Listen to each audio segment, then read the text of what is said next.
My name is Duncan Brown. I'm the Group Vice President for Security Products at IDC worldwide. Of course, AI. AI comes with a number of risks, and so getting a governance structure in place before the organization adopts AI at scale is absolutely vital. So AI governance is the key thing.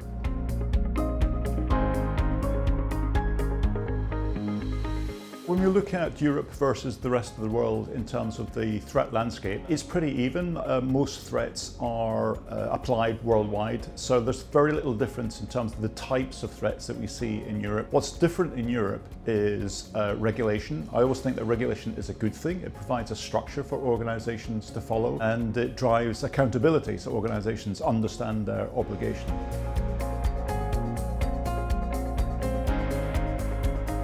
We track all of the major trends in threats and also how the market responds to those threats in terms of new technologies that are emerging. So we have lots of input from organizations that are at the leading edge of innovation. But importantly also, we have the data that backs those insights up. So we track market dynamics. We survey many hundreds of thousands of organizations worldwide. So we really know what's going on, and then we provide that as insights back to our customers.